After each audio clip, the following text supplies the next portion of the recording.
1995, a New Jersey collector bought a batch of 100-year-old wax cylinder recordings. When he played them, he heard more than the tunes he'd bargained for. One recording was of a man admitting to multiple murder. I regret only one murder, and that was of Minnie Williams, because I think I loved her. The confessions were made by a doctor, H. Holmes, days before he was hanged. I was born with the devil in me. The voice was a new clue into one of the most astonishing set of homicides in criminal history. In 1890, Holmes turned his hotel into a production line of murder. Now his words lure the 21st century's top serial killer hunters on a journey to depravity. And two sisters discover their family's terrible secret. And just to picture anybody, you know, tied up, burned alive. The story's going to be told. 200 may have died at the hands of America's first serial killer.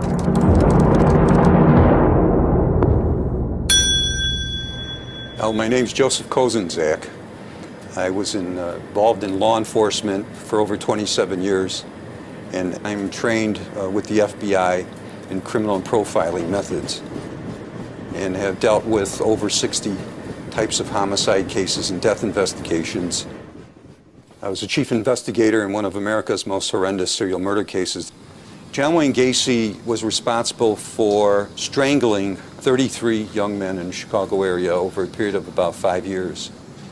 At that time, which was 1978, I was not familiar with the H. Holmes case, but I find it very intriguing. Once I received background on this case, I found a lot of parallels.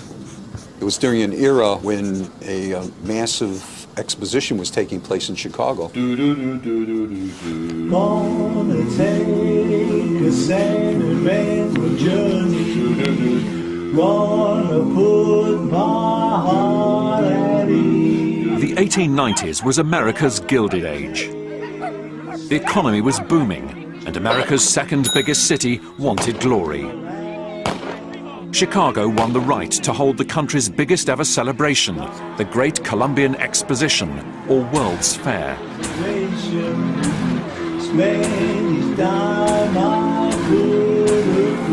In the nearby suburb of Englewood, one man planned to take advantage of the swollen number of visitors.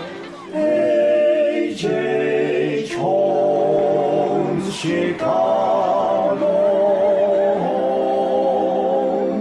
On the corner of Wallace and 63rd Street, H. Holmes began with a barber shop. He built his own World's Fair hotel and went to work on a money-making scheme.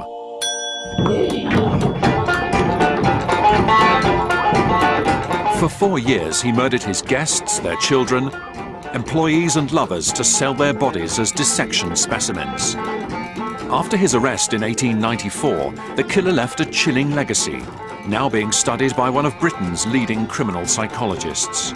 H. Holmes has left a tremendous resource of confessions, statements to the police, his memoirs. This is a fascinating mixture of material that tells us, at the very least, how he wants others to see him. The killer's own words allow a psychologist and a detective to travel back 100 years into the mind of a murderer. Herman Webster Mudgett. Herman Webster Mudgett. America's first serial killer was born Herman Webster Mudgett in Gilmanton, New Hampshire in 1860.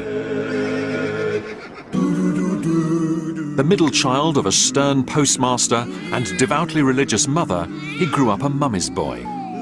He took to science and found confidence designing scarecrows and perpetual motion machines. The thing about Mudgett's early years would indicate that if he did become a killer by whatever means, for whatever reason, that his style of killing would reflect that fascination with gadgetry and planning and getting the whole thing right.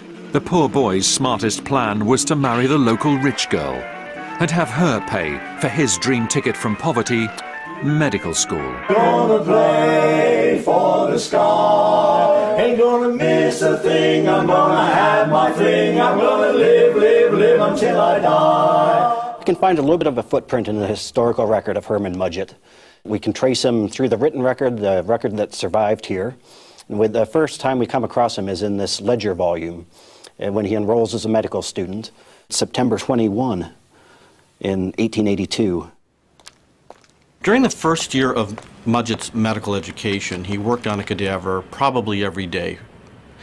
He had 3 formal lectures a week on various parts of the body. And then he would work on that cadaver on that particular day's lesson. The avalanche of material that you must memorize, and it's a lot like memorizing a phone book. It's a lot of data. Mudgett called all this work ghastly and raged that rich students had it easy. Around that time, tuition was about $100 to $200 a year. So he had to scrape by and get this cash, or he couldn't take the course. The school janitor, Doc Nagel, summoned undergraduates to dissection. And this is the bell that he would ring to bring students into classes. This is the actual bell that started Herman Mudgett's medical school career. The cash-hungry student heard what the janitor did between the bells. He was keeper of dissection corpses and frontman for a trade in dead bodies. This is really medical education's dirty little secret. Legally, if they resort to all these legal traditional means where it's kind of all above board, they can only meet 20% of their need. There was money changing hands here that's difficult to prove, but Doc Nagel would accept a body and look the other way, even though he knew it may have been obtained in a less than legal manner. Mudgett, had exposure to this and was around when bodies came, sometimes from questionable sources.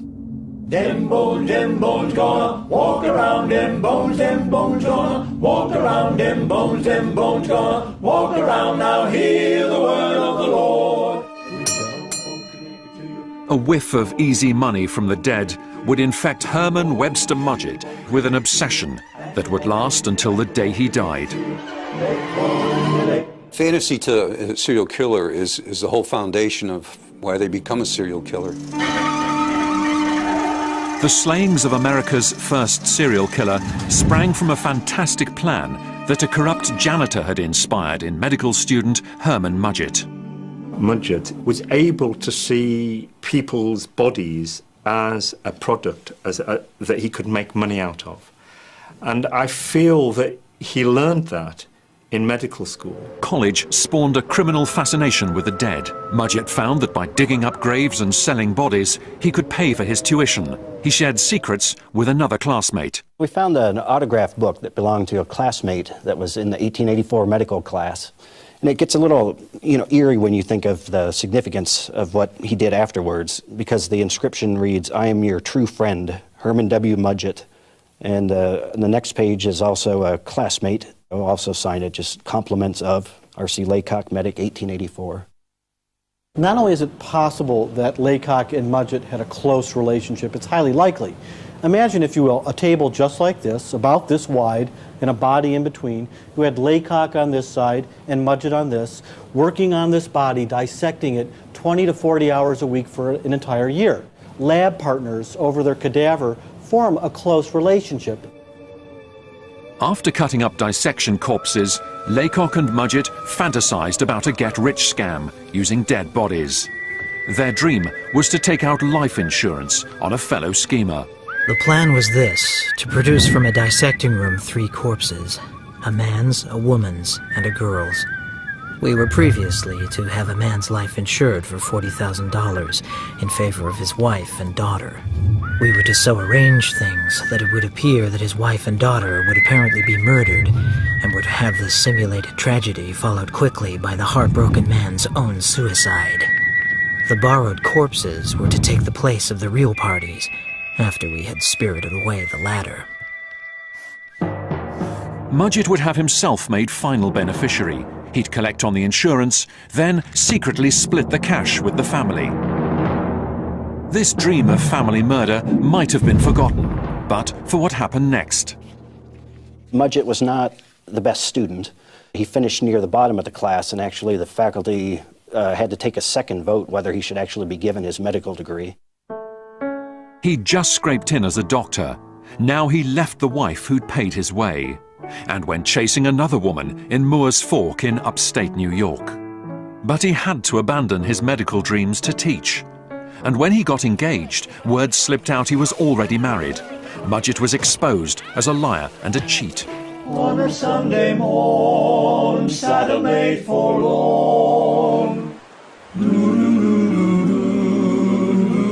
On every level, it was a crisis of confidence that must have been just enormously traumatic for him. A triggering factor for serial killers is some type of a personal or psychological stressor.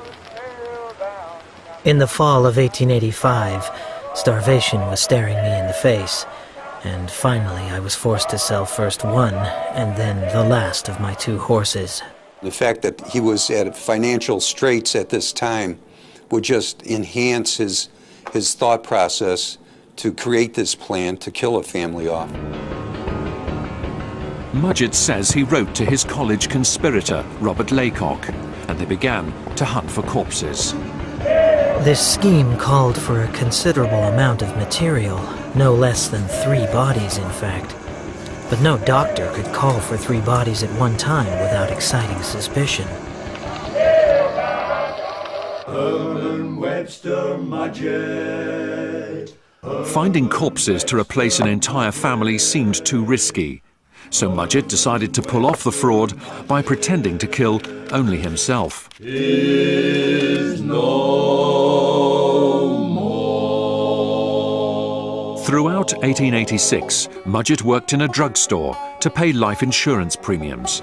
He sent divorce papers to his first wife to lay the groundwork for a disappearance before marrying Myrta Belknap, who was in on the plot. While in Minneapolis, I insured my life for $20,000 in favor of my wife. Herman Mudgett waited for a substitute corpse that would fool the insurance company. But there was a fatal flaw in his plan. I found it more difficult to obtain a body that would prove a substitute for my own. I had a most gloomy wait, lasting about 2 weeks, going to the dead room of the college each morning to inspect the arrivals. Holmes's claim that his staring at bodies day after day over a long period of time turned him into a murderer is very curious. There must be some truth in that, but looking at these bodies, he was able to really push out of his mind that these were human beings and really train himself to think about the possibilities of killing. Ironically, Mudgett's failure to switch himself for a dead man drove him into an attempt to kill himself for real. After telling a policeman he was about to commit suicide, he was sent to an insane asylum near Philadelphia in 1888. He left after 2 months with a new plan. The frightening thing about Holmes is that he was not mad, that he used his intelligence and his ability to plan in order to carry out the killings. They start thinking about strangling, they start thinking about stabbing, and they act out on these fantasies. A freshly killed corpse would be much better, and I think that's why he graduated from the anatomy suites of getting bodies that were fixed in formaldehyde to those that were freshly killed, so to speak. It's better material for the purposes he was using them for. So instead of waiting for a corpse, Mudgett lured his best friend to a hotel. After enticing Dr. Robert Leacock to Chicago, I killed him by giving him an overwhelming dose of laudanum. If he's utilized somebody as a victim who has at one point in time been a friend and a possible cohort with him, and he has the ability to kill that person with no qualms, you can see readily that the formulation of the serial killer patterns have taken place in his mind. And his fantasy aspect, which all serial killers have, is probably well developed. Mudgett put his fellow schemer's body on ice in the hotel tub. There in the twinkling light of a solitary gas jet lay all that was mortal. The face somewhat resembled the outlines of my own. The graphic detail that Mudgett gives of Laycock's corpse is quite remarkable in terms of the fact that Mudgett is enjoying giving us those details, but also at the same time, he's trying to justify what he's doing by implying that it was for commercial gain. And in doing that, he shows us that he's moved far beyond thinking of the corpse as a person.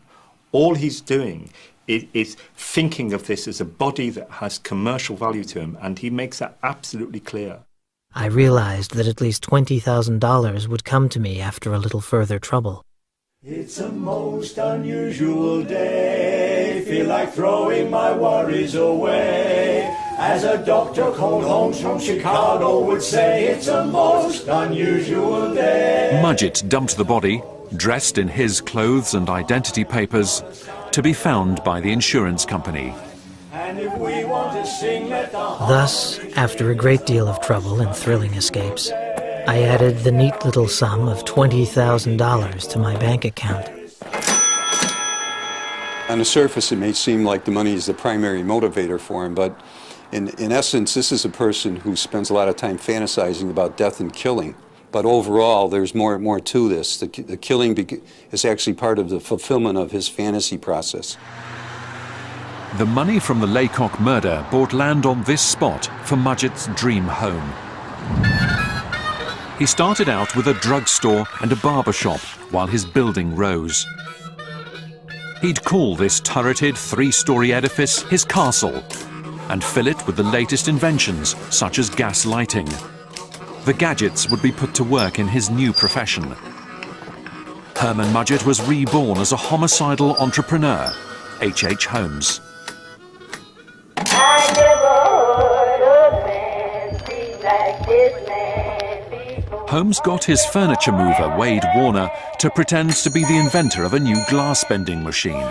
He had Warner build a glass furnace in the basement to fool investors.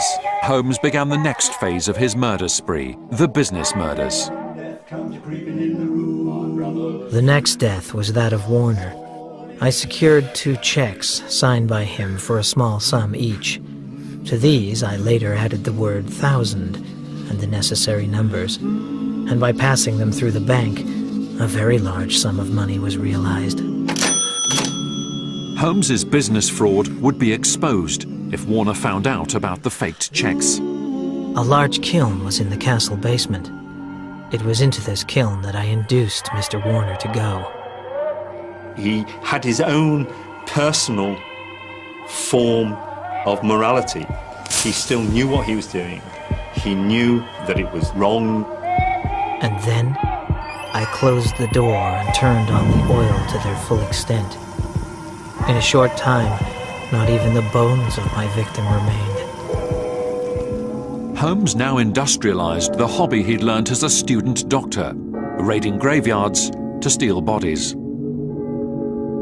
Even the coffins were recycled and sold at a profit. The castle he built hosted this underground trade in bodies that were taken from graveyards and sold on to medical schools. His traffic in corpses was in full swing when Holmes says he accidentally murdered yet another doctor he was in business with, Dr. Russell. During a controversy concerning the non-payment of rent due me, I struck him to the floor with a heavy chair. I was forced to look about for some safe means of concealing the crime. Why don't you hush, hush, the angel will be knocking at your door. Holmes had a murdered corpse upstairs and a trade in stolen bodies in the basement. It's wonderful, in a sense, for a killer, because it's an avenue for dumping your body by getting him into the medical schools to be used for dissecting purposes was ideal. My first intention was to dispose of the body to a Chicago medical college. I sold this man's body. Now Holmes had an easy way to get rid of bodies. His business killings became routine. After considerable correspondence, I enticed Charles Cole, a southern speculator, into the castle and struck him a most vicious blow upon the head with a piece of gas pipe. But it crushed his skull to such an extent that his body was almost useless to the party who bought it.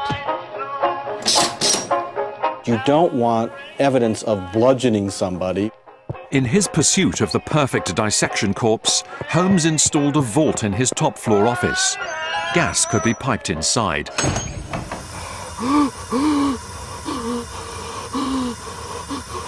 He had found a new way to make businessmen sign over money. I enticed a wealthy banker named Rogers to within the secret room to force him to sign checks and drafts for $70,000. At first, he refused to do so. Finally, by alternately starving him and nauseating him with the gas, he was made to sign the securities. Holmes had moved on by then, beyond being just a body snatcher. It's a sadist. They thrive on the fact that they know by applying their various torture techniques that the person is suffering great pain, and that to them is what they need to enhance their fantasies. He was somebody who was totally prepared to abuse and exploit other individuals for Holmes's own commercial ends. Chloroform for Mudgett was the perfect weapon. It's an anesthetic. He didn't want any evidence that these people came to their demise by anything other than a natural way. Holmes got his supply from the clerk at the hotel's drugstore, Mr. Erickson.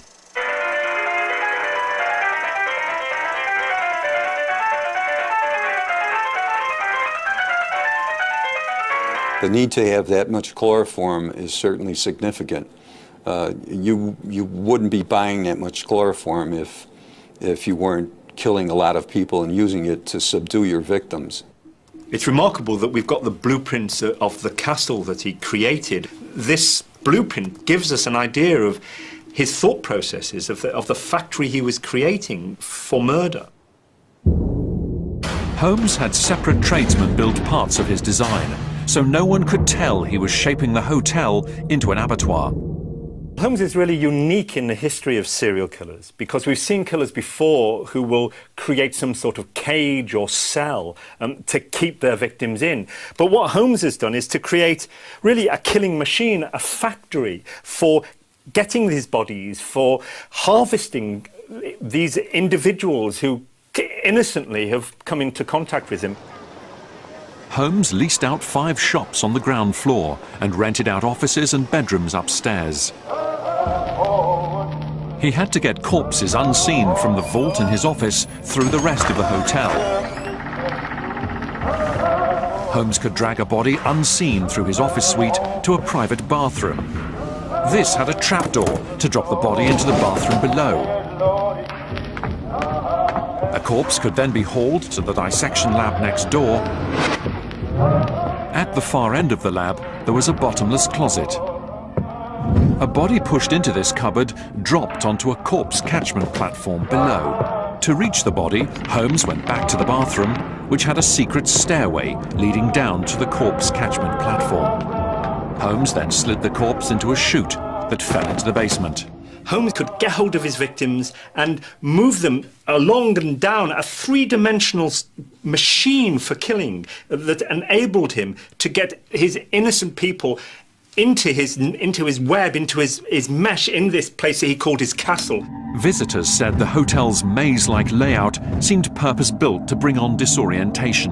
Holmes had converted some rooms into killing chambers. He fitted stopcocks outside so he could make the gas for the gas lights flow into the bedrooms.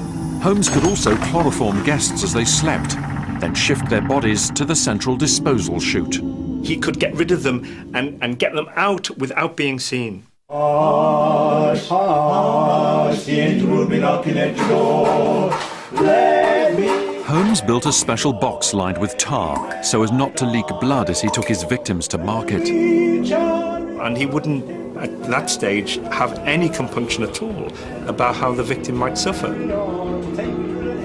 And to me, that is the best definition of evil. To take me to the heavenly land.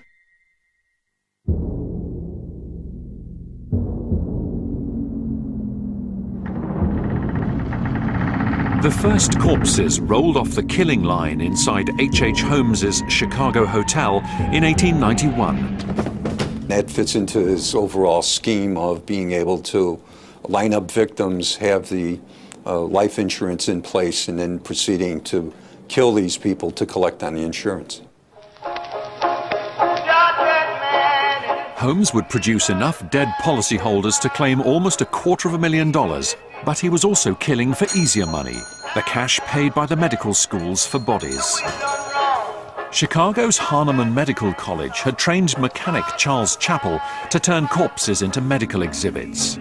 Holmes gave him a job in the castle. He first had Chappell saw the arms off a man's body, and later showed him a woman's corpse that he had processed for sale. The body looked like that of a jackrabbit, which had been skinned by splitting the skin down the face, rolling it back off the entire body. In some places, considerable amounts of the flesh had been taken off. The process of skinning this person back is essentially an act of dehumanizing the victim. The fact that flesh has been removed from the body is always an area that the investigators want to look at, because there is a chance that this person could be practicing cannibalism. So all of a sudden you have a young man like Mudgett saying, I can get you 30 or 40 or 50 cadavers, whatever you need. No muss, no fuss, I'll get them for you, you pay me the fee. And so it's a dream come true for a medical school professor at the Acme Proprietary Medical School. It's the corruption in the system that's actually helping him to do this. Indicates that they paid $20 to $30 at times, and it was usually partly to cover transportation and sometimes fees. To earn more, Holmes installed 2 vats in the hotel basement. One was filled with carbolic acid, a chemical that dissolves flesh. The other vat contained bleach to whiten the bones. Holmes gave the bones to Charles Chappell to mount into display skeletons. Holmes's profit on a mounted skeleton was $170. It's a brilliant synergistic move. Take the bones and articulate them, and then you can sell something you were going to throw out. So you're doubling your profits in a way, and these were very coveted by medical students. So you could study a skeleton, an articulated skeleton, in the anatomy lab or in the library. We have dozens of them around the medical school to this very day. Throughout 1892, H.H. Holmes ran a fully integrated system of murder, corpse preparation, and body sales. Now he began his next phase of killing, the sex murders. Holmes's unfolding narrative starts with him thinking of himself as an insurance fraudster. He moves on to dealing with bodies and selling on the bodies, and eventually becomes totally removed from any feelings about his fellow human beings. He begins to decide that he's going to use the power he knows he can exert over people to exploit them for sexual gratification, and he turns his attention to women. Women were very taken with him. I mean, he was very flirtatious, and they believed what he was telling them. He was apparently very handsome and had an incredible personality, and women were drawn to him in large numbers. Officially, he lived with his wife Myrta and their baby Lucy at Wilmette, just outside Chicago. Myrta described him as this incredibly loving husband who doted on their child and who always had to have a pet because he loved animals so much. Holmes also loved to staff his business empire with women. He gave out jobs to typists, maids, and shop assistants. He so favored the newfangled idea of a woman's right to work, he set up a ladies' employment agency. What it did is it essentially provided him with a pool of victims.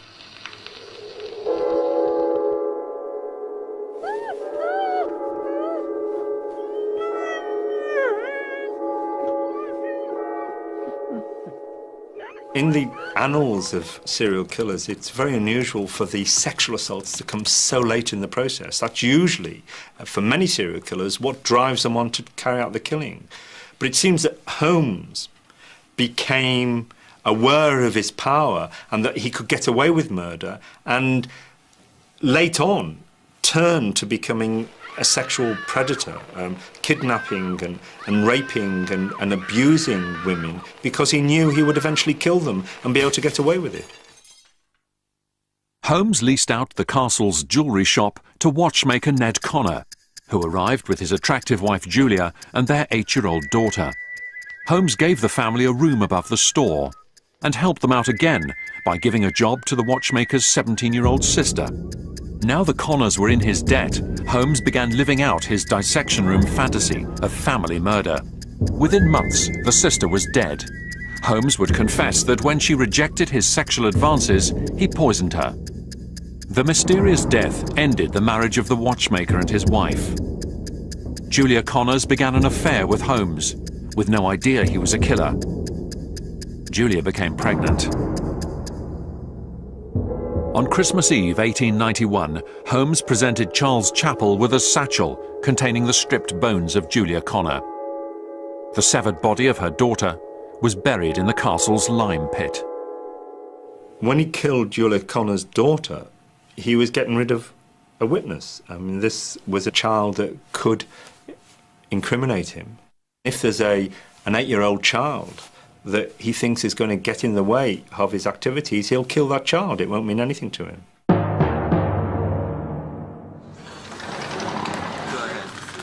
Beth and Brenda Peitzel have followed the trail of H.H. Holmes to Philadelphia.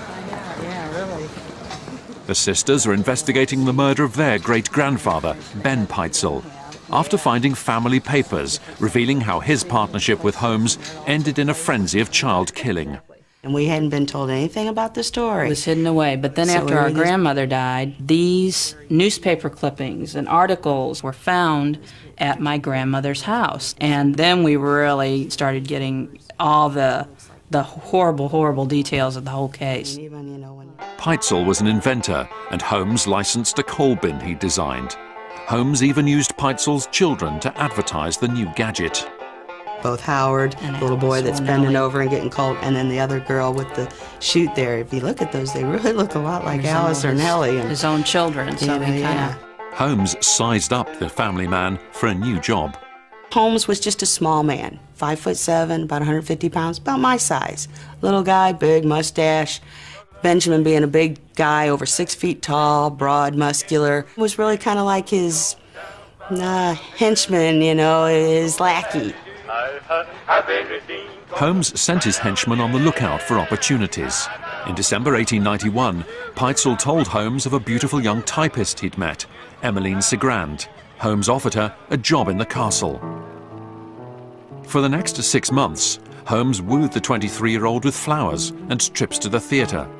He would lead these women on and act the part of the lover, and then eventually, when he found that either he lost interest in them or they were going to leave him and he may feel there's some risk involved in that, he'd kill them. In winter 1892, Emmeline Sigrand disappeared. Holmes told other castle tenants Emmeline had left to marry. But Emmeline had no wedding. Holmes gassed her to death because she wouldn't marry him. The killing was escalating, and the need to kill was building day to day. Initially, he used the vault to secure large sums of money from other victims, but he now has graduated and is using this vault to torture and suffocate a female subject that he was sexually attracted to. The vault would never again be opened until she had ceased to suffer the tortures of a slow and lingering death. Now thousands flocked to Chicago for the World's Fair. Holmes had rooms waiting. But as the fair opened, Holmes thought he'd found an even bigger money earner. A Texas heiress answered his ad for a typist. Minnie Williams was a cut above Holmes's usual victims. She was an actress and elocution teacher. She also had something even more attractive to Holmes: $50,000 worth of land in Fort Worth, Texas. But there was a hitch. Minnie Williams had a sister who could claim the family land. Holmes swung another murder plan into action. On the 4th of July holiday in 1893, Holmes picked up Minnie's sister from Englewood Station. I met her at the depot and took her to the castle, telling her Miss Minnie Williams was there. The sister wasn't at her desk. The vault door was open.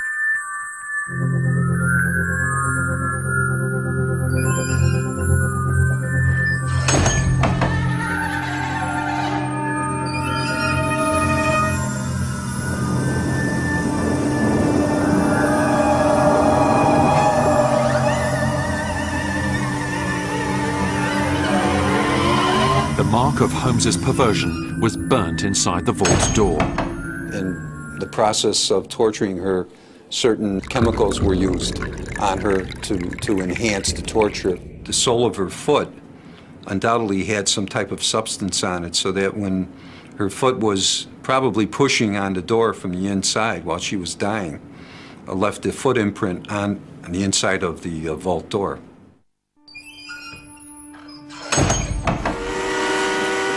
Holmes says he now invited Minnie Williams on a train trip. I took Miss Minnie Williams 8 miles east of Momence upon a freight line that is little used, and ended her life with poison and buried her body. The wax cylinder confession essentially emphasizes the statement about his love that he had for his victim. I regret only one murder, and that was of Minnie Williams, because I think I loved her. I loved her. I loved her. The recording hints at Holmes's driving force. It's hard to call it love, but I think it's some format of an obsession. Holmes was a compulsive stalker. One murder. One murder. Holmes was stalking and obsessed with particular women. He was no longer an individual who had any real human feelings. Wait till the sun shines, Nellie, when the clouds go drifting by, we will be happy, Nellie. In 1892, Chicago police set up a missing persons bureau to trace hundreds who had disappeared in the lead-up to the World's Fair. Over the previous 3 years, H.H. Holmes had murdered so many visitors to his World's Fair hotel, he had a backlog of bodies. Sometimes a killer will want to keep the body around for his own fantasy needs. Yes, Police went to see Holmes in November 1893 about money frauds he'd been pulling off, and saw packages of human body parts waiting for shipment. They asked me the contents of 2 small barrels. I gave them some misleading answers. As soon as possible after this, I commenced its destruction by burning. With police closing in on his corpse factory, Holmes set fire to the castle's top floor. And on New Year's Day, he fled Chicago with his Coleman, Ben Peitzel, to cash in on the property of the murder victims. Holmes insured Peitzel's life for $10,000 at the start of their cross-country tour. Benjamin Peitzel's great-granddaughters picked up their trail from clues hidden in family papers. The plan was for Benjamin to move to Philadelphia, open the patent office, and be in operations for a little while before they had any quote-unquote accidents or before there was any kind of a quote-unquote death as part of the insurance scams. Benjamin and his family was told that a body would be substituted for Benjamin's body and it would look like Benjamin died. Holmes arranged to meet Peitzel in the Philadelphia Patent Office on September the 2nd, 1894. What ended up happening is Holmes actually murdered Benjamin Peitzel. He did not substitute a body. This is Holmes' confession. Only one difficulty presented itself. It was necessary for me to kill him, speaking of Benjamin Peitzel, in such a manner that no struggle or movement of his body should occur. I overcame this difficulty by first binding him hand and foot, and proceeded to burn him alive by saturating his clothing and his face with benzene and igniting it with a match. So horrible was this torture that in writing of it, I have been tempted to attribute his death to some other humane means, not with a wish to spare myself, but because I fear that it will not be believed that one could be so heartless and depraved. The least I can do is spare my reader a recital of the victim's cries for mercy, his prayers, and finally his plea for a more speedy termination of his sufferings, all of which upon me had no effect. Wow. Tell us how you feel reading that. It's very upsetting to me. I've never read this before. This is new information, and We've never read this. Yeah. It's very difficult, as you can tell, for me to read this because picture this going on, and this is somebody that was my great-grandfather. I might not have known him, but his blood runs in my veins. I mean, you know, just to picture anybody, you know, tied up, burned alive, and it with, just, you know, chemicals like that, and be screaming, reinforces pleading. basically my hatred for the man. And, but to hear the details of, That's, Holmes recounting it, that's a lot more upsetting, actually. I've never heard it in that detail, so.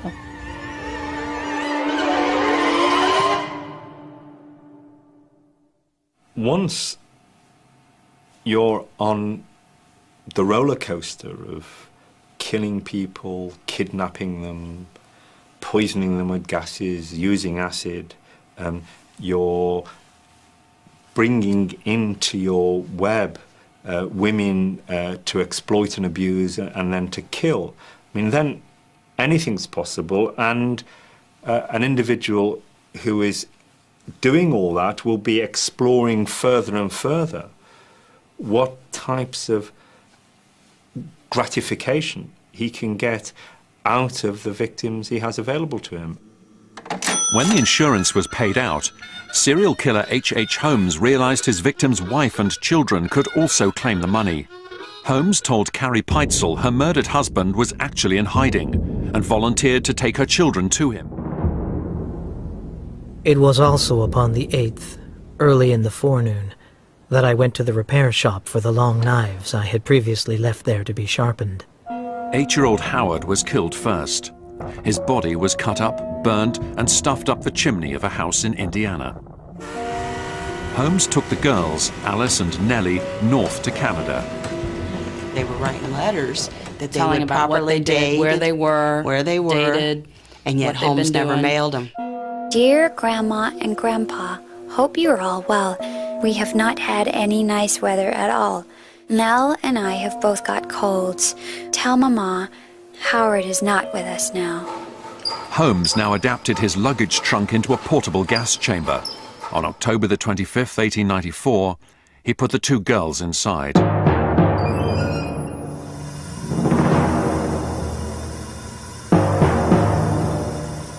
The evidence would indicate that there was some type of sexual activity with both of these victims. He may have raped, possibly even molested the children when they were put in the trunk. They were naked.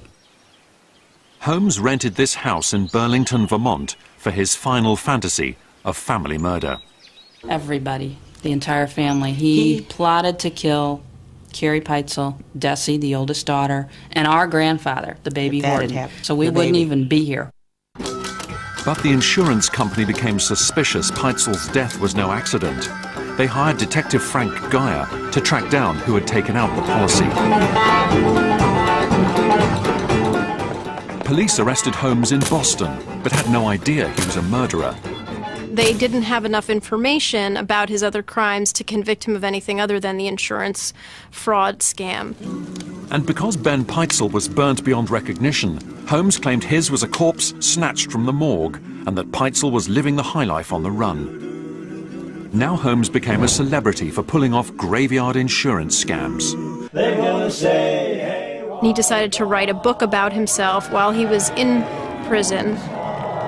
The memoir, like most memoirs from serial killers, is a justification. It's an attempt to present the view of himself that he wants others to see.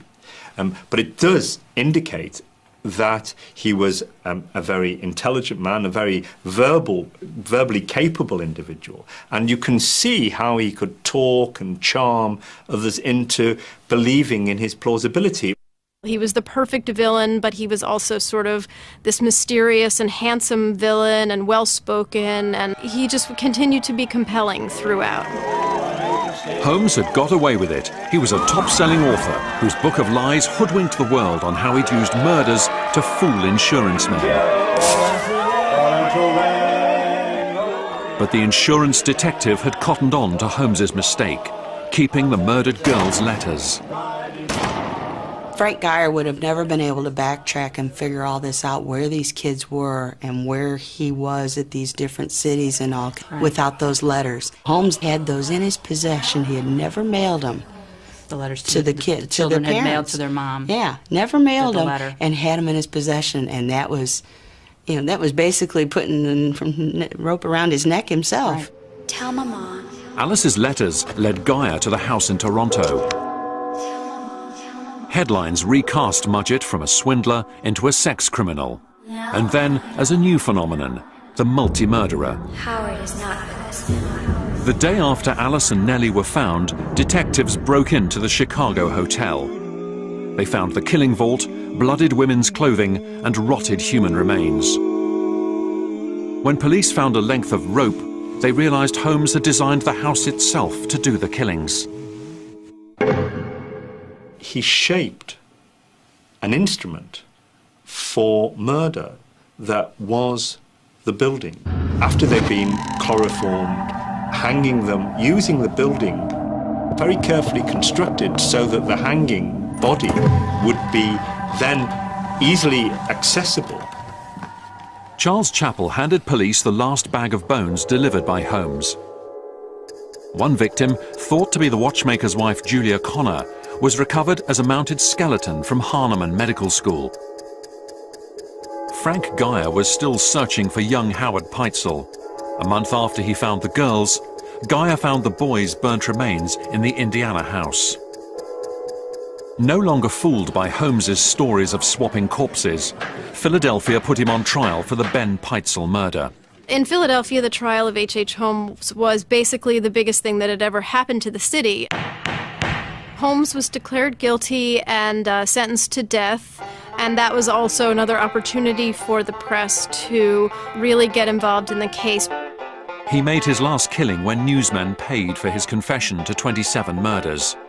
But clues in Chicago suggested as many as 200 had died. There were many, many more victims than he's ever admitted to killing. Dozens of people beyond the 27 because of a lot of the police reports that were filed and were attributed to being people that had been associated with the castle. Finally, the wax cylinder company rushed out Holmes's own ideas on why he'd been born to kill. I cannot help the fact that I was a murderer. No more than a poet can help the inspiration to a song, to a song, to a song, to a song. Mudgett. Well, I think he's certainly America's most gruesome serial killer. He was a cunning, planning killer. Holmes was the first person in modern times who was able to take advantage of the complexities and anonymity of modern society in order to kill and kill again without being detected. And in doing that, he led the way for serial killers who came after him and began to increase in numbers 50, 60 years later. This is actually the place where Holmes murdered our great-grandfather, Benjamin Peitzel. We wanted to come and see where the site actually happened so that we could bring some sort of closure, some sort of farewell or goodbye. This is where you could grieve. This is where you could say your we goodbye. We haven't forgot you, Ben. Benjamin and Carrie, together to the end. Holmes walked to the scaffold on the 7th of May, 1896, still in the grip of his dissection room fantasy. His last request was to be buried under concrete. so his body would never be dissected. Dem bones, dem bones, dem dry bones, dem bones, dem bones, dem dry bones, dem bones, dem bones, dem dry bones. Now here